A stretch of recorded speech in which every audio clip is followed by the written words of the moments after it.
ঢাকা জজ কোর্ট প্রাঙ্গণে রয়েছেন সহকর্মী মনিরুজ্জামান। মিল্টন সমাদ্দারের মামলাগুলো সম্পর্কে জানতে যুক্ত হচ্ছি তার সাথে।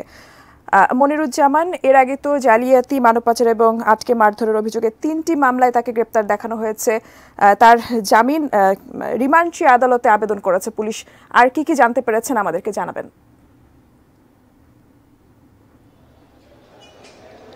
ধন্যবাদ টুম্পা।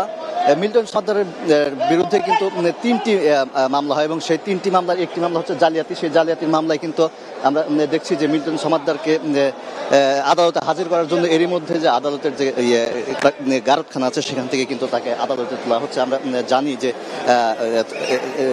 সিএমএম কোর্টের বিচারক তোফাজ্জল হোসেন মিয়ার আদালতে তাকে তোলা হবে এবং সেখানে তার জানতে পেরেছি 7 দিনের রিমান্ড চাওয়া হবে। যেই মামলায় তাকে রিমান্ড চাওয়া হবে সেই মামলাটি হচ্ছে তার বিরুদ্ধে পুলিশ বাদী হয়ে একটি মামলা করেছেন। সেই মামলাটি হচ্ছে জালিয়াতির মামলা এবং সেই মামলায় 7 দিনের আবেদন করেছে তোফাজ্জল হোসেনের আদালতে এবং সেই আদালতে রিমান্ড শুনানির জন্য তাকে এখন আদালতে নেওয়া হচ্ছে। তার বিরুদ্ধে আরও 2টি মামলা আছে এবং সেই 2টি মামলা হাজারীবাগ এলাকা এবং মিরপুর এলাকার 2জন বাসিন্দা এই 2টি মামলা করেছেন। তার একটি হচ্ছে তার বিরুদ্ধে অভিযোগ আনা হয়েছে সেই মামলায় তিনি মানব পাচারের যে অভিযোগ সেটি আনা হয়েছে তার বিরুদ্ধে। পাশাপাশি আরেকটি মামলা যেটি সেই মামলায় তার বিরুদ্ধে অভিযোগ আনা হয়েছে তিনি জোরপূর্বক আটকে রেখে মারধর করতেন, এই অভিযোগও আরেকটি মামলা হয়েছে। মোট 3টি মামলা হয়েছে তার বিরুদ্ধে।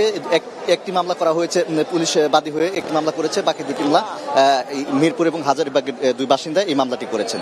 এবং এখন আজকে যে মামলায় রিমান্ড শুনানির জন্য তাকে আনা হয়েছে আদালতে সেই মামলাটি হচ্ছে জালিয়াতির মামলা।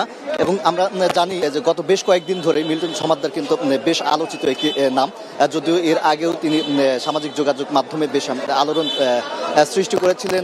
মানব সেবার নামে তার একটি প্রতিষ্ঠান রয়েছে, child and old age care নামে একটি প্রতিষ্ঠান রয়েছে মিরপুরের পাইকপাড়ায়। সেই প্রতিষ্ঠানে তিনি নানা ধরনের অপকর্ম এবং নানা ধরনের অপরাধ করেছেন, যেটি সম্প্রতি বিভিন্ন মাধ্যম থেকে শুরু করে আইন শৃঙ্খলা রক্ষাকারী বাহিনী সেই প্রমাণ পেয়েছে এবং যার কারণে কিন্তু তার বিরুদ্ধে আলাদা আলাদা 3টি মামলা হয়েছে। তো এখন রিমান্ড শুনানি, যেই 7 দিনের যে রিমান্ড শুনানি সেই শুনানির জন্য এখন আদালতে তোলা হয়েছে।